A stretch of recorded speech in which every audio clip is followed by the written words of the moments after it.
Olá, Indaiatuba! Estamos começando o Papo Livre de hoje, chegando até a sua casa pelo canal 26 UHF, o mais democrático dos sinais eletromagnéticos. Claro, chega de graça. E obrigado pelo carinho da audiência. Você vai comigo pelos próximos 30 minutos acompanhar a história de uma das figuras que eu respeito muito, gosto muito, e ele é um cara quase mineiro, embora de mineiro ele só tem o jeito.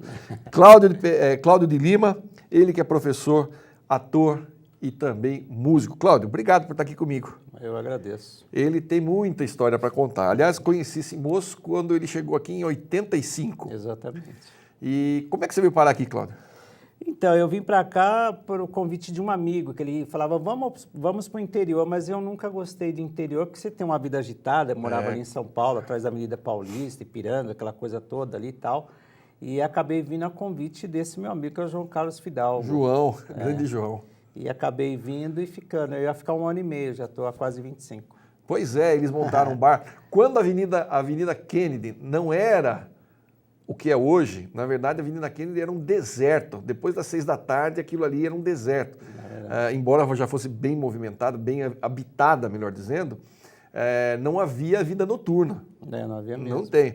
E eles montaram um bar ali na Galeria Ouro Preto, que era novíssimo, era uma coisa... Como é que chamava? Galerias Bar.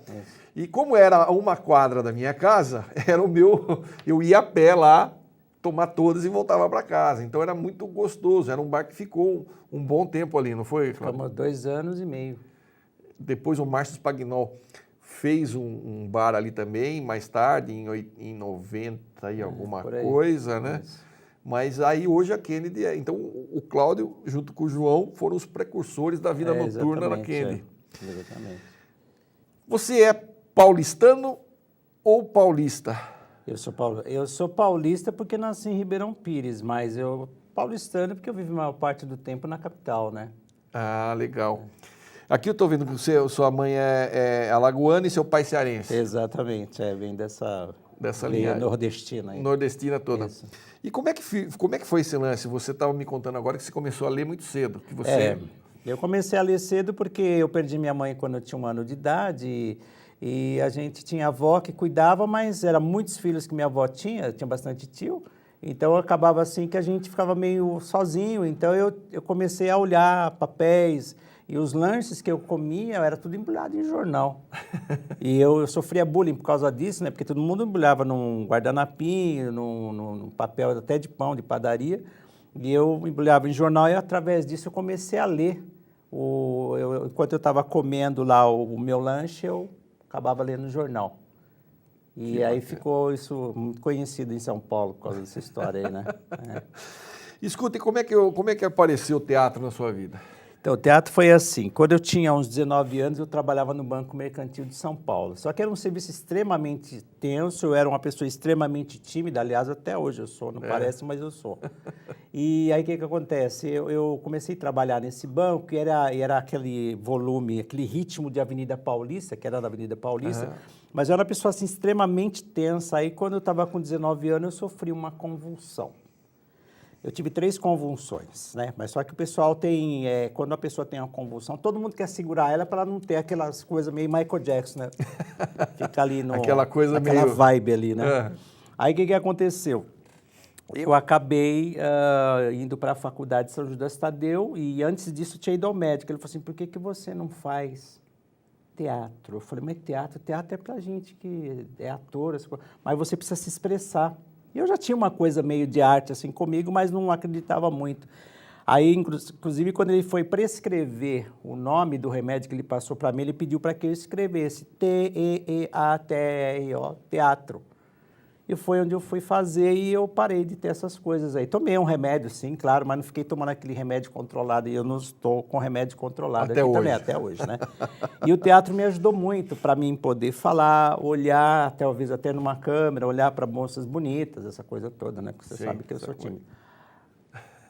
Aí o que acontece? Então o teatro entrou na minha vida através da Faculdade de São Judas Tadeu, lá na Moca, né? E foi lá onde que eu estudei e tive peças de teatro com o ator Marcos Winter, que foi casado com a Paloma Duarte. Paloma Duarte. Né? Isso. E aí você fez sempre teatro amador ou trabalhou profissionalmente? Não cheguei a me profissionalizar, não, porque eu tenho uma denominação entre o profissional e o amador.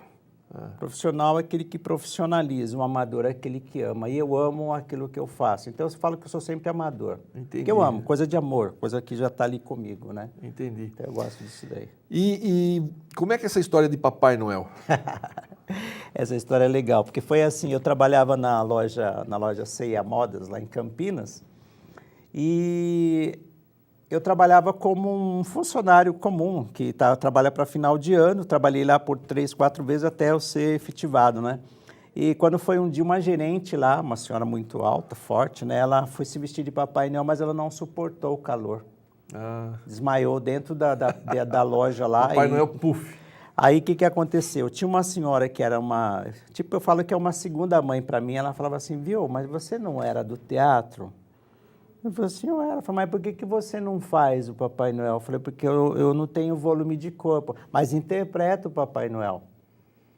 Aí eu comecei a fazer na loja, me vestia no final do ano, e nisso o pessoal gostou e um foi falando para o outro. Aí o que aconteceu? Quando meu filho nasceu, ele completou 1 ano, falei, eu vou fazer o Papai Noel para o meu filho.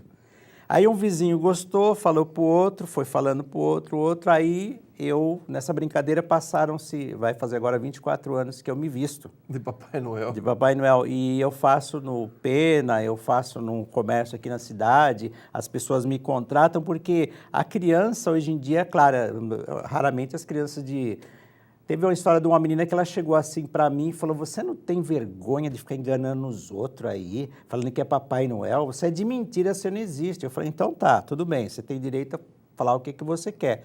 E eu falei assim, ninguém é obrigado a acreditar no que não queira, né?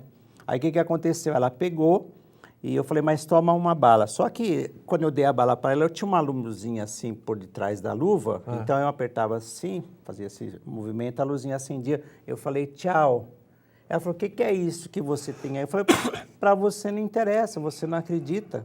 E dei uma bala para ela. Depois, o que aconteceu?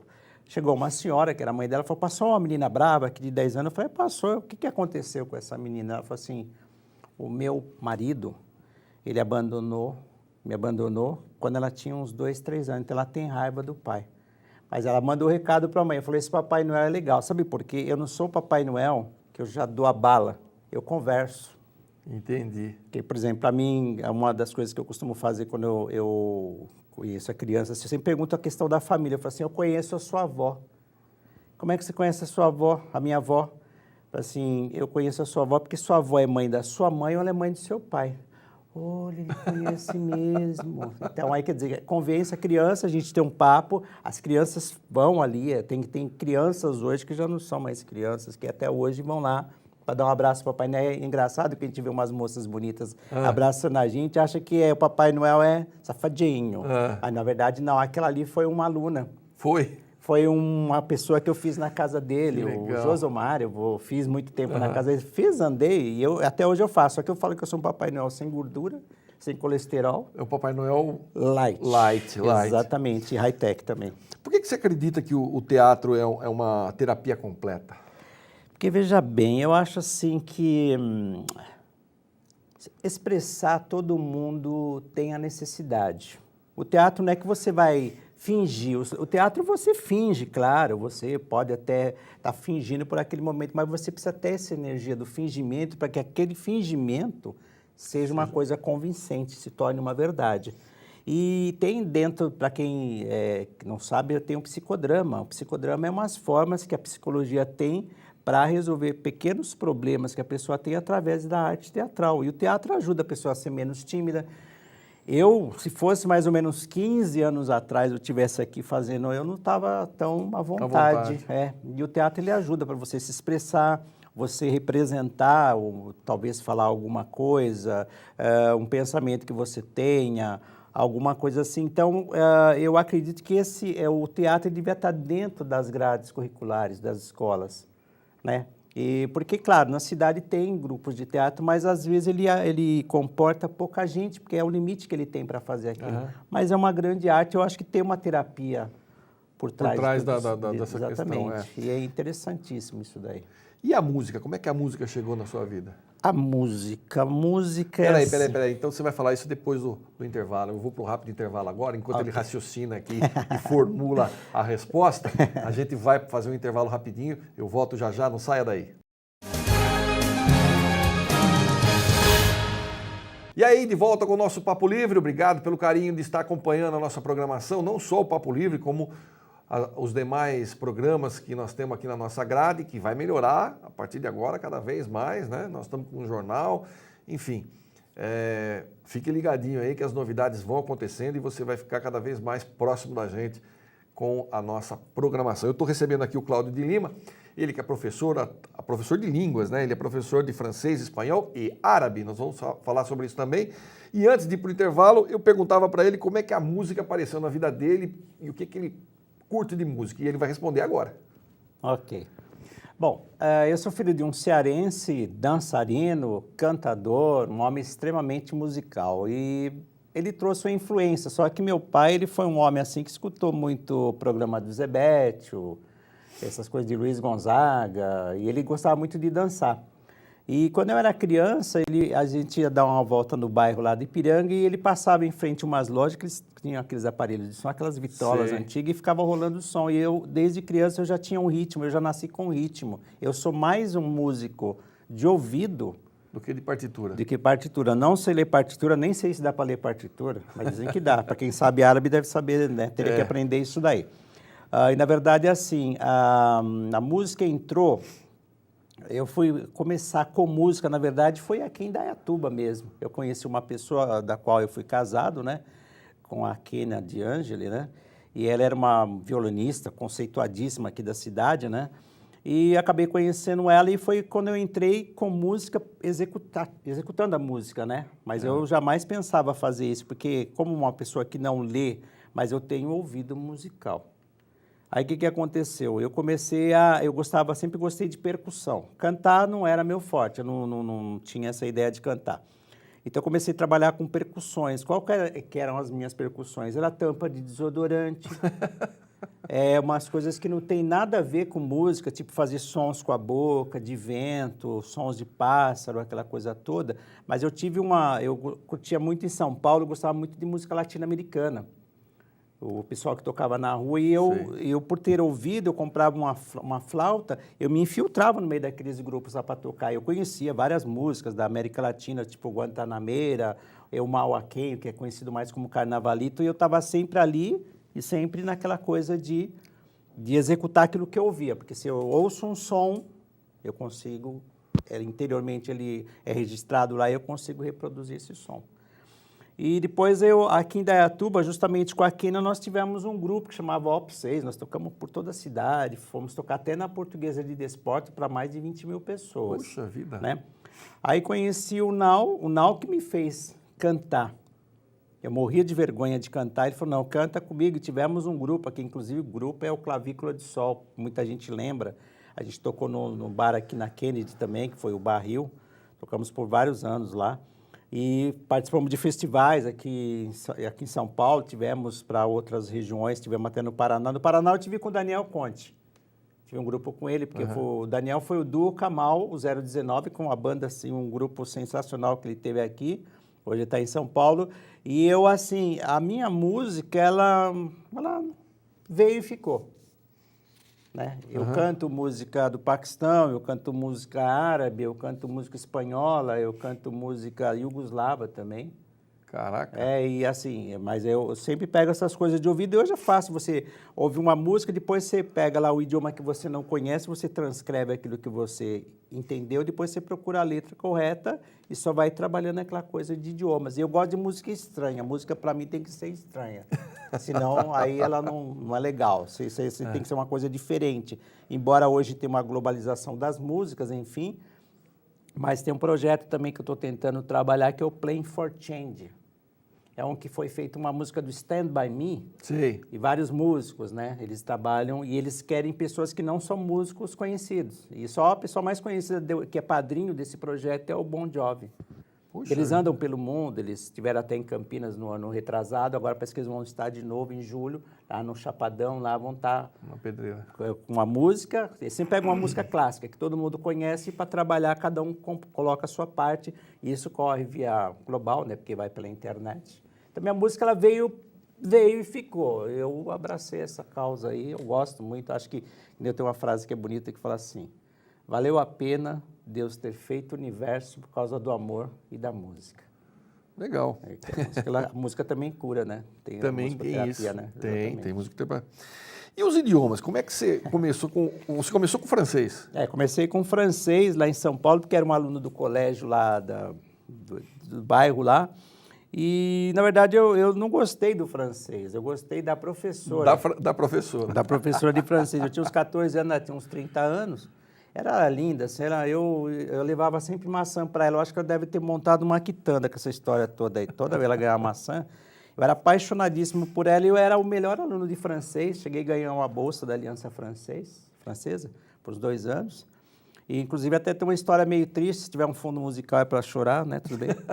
Que eu fiquei apaixonado por essa professora e eu fui no casamento dela, mas eu chorava como se fosse a mãe da noiva.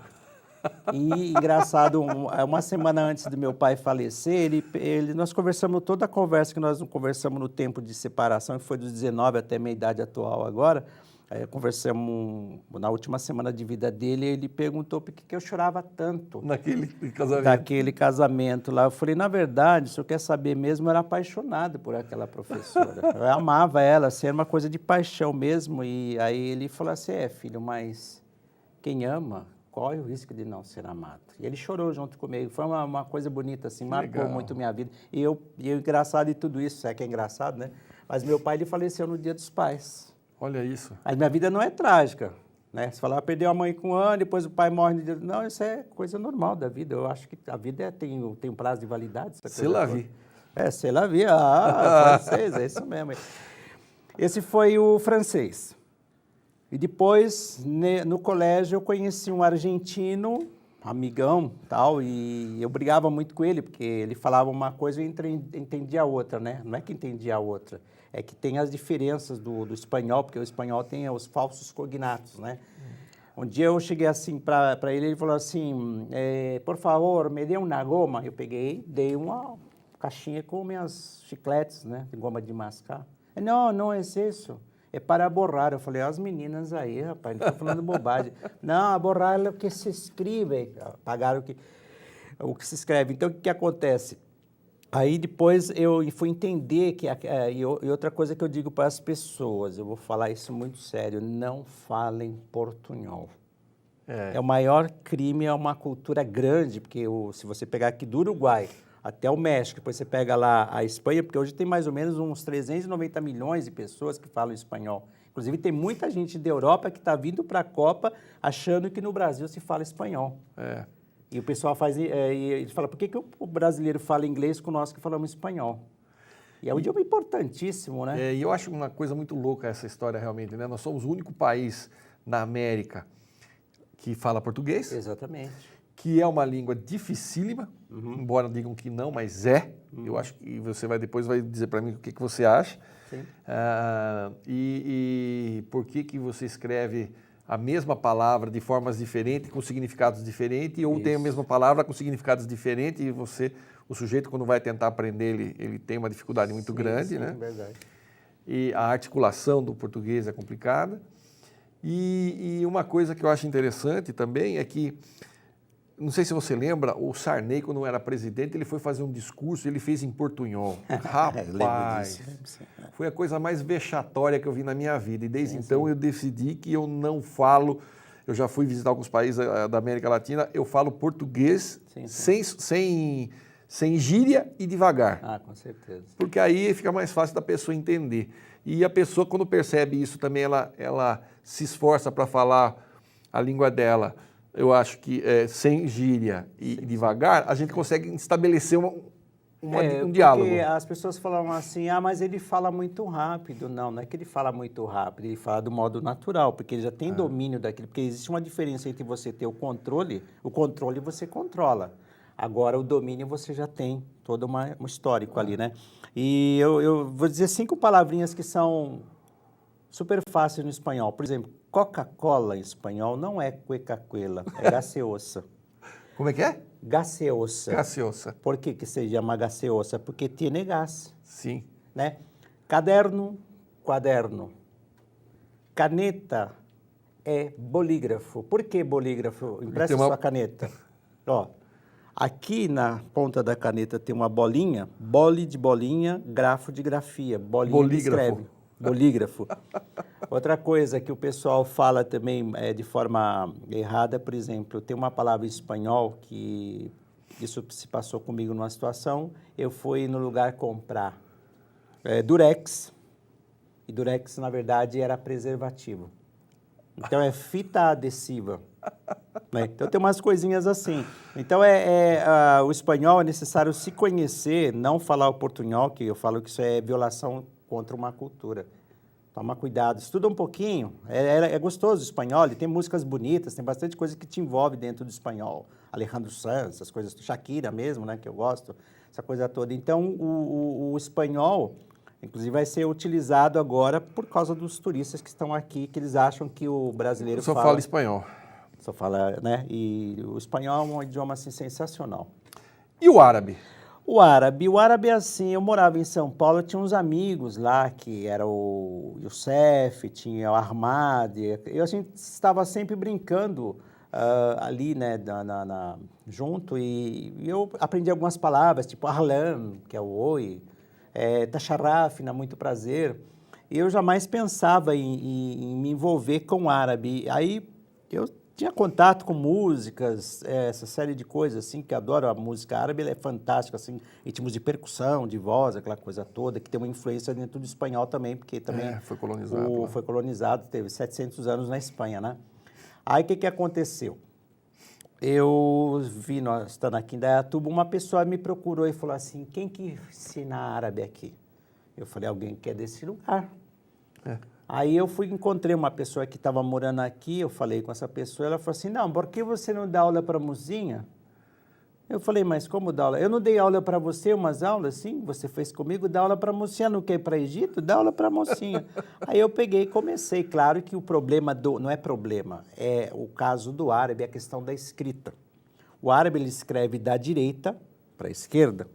Por que que ele faz isso? Porque no Antigo Egito, no Oriente Médio, se você escrevesse da esquerda para a direita, daria sombra. Então, o que ele pegou e fez? Ele começou a escrever da direita para a esquerda para não ter sombra. Não ter sombra. E nós escrevemos da esquerda para a direita porque assim dá tempo da tinta secar. É por causa disso? Realmente é por causa disso. Então, o árabe é um idioma, não precisa pegar asma, né? Porque tem umas palavras que se falar no árabe, ahlam, ahmad, Sabahanul, Sabahunhain, Masalirhir, né, Inshallah, Masalama. Então, e eu tenho essa facilidade para idiomas, né? Eu gosto muito, eu acho que o português é difícil. Português é uma língua... É a mais difícil que tem. mais difícil que tem. Cláudio, obrigado por ter vindo. Nosso programa está chegando no final.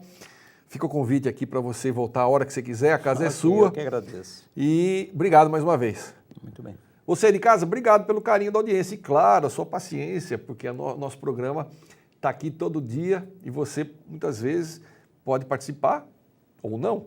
Basta você mandar um e-mail para a gente, está aí aparecendo no gerador de caracteres, aí, o nosso glorioso GC, como entrar em contato conosco, dê sua sugestão, faça a sua crítica, ou também nos assista pela internet, www.tvindaiá.com.br. Nossos programas estão lá. Depois que eles vão ao ar, a gente sobe para a internet e você pode acompanhar de qualquer lugar do mundo. Obrigado mais uma vez, fique com Deus, muita paz e até o nosso próximo encontro.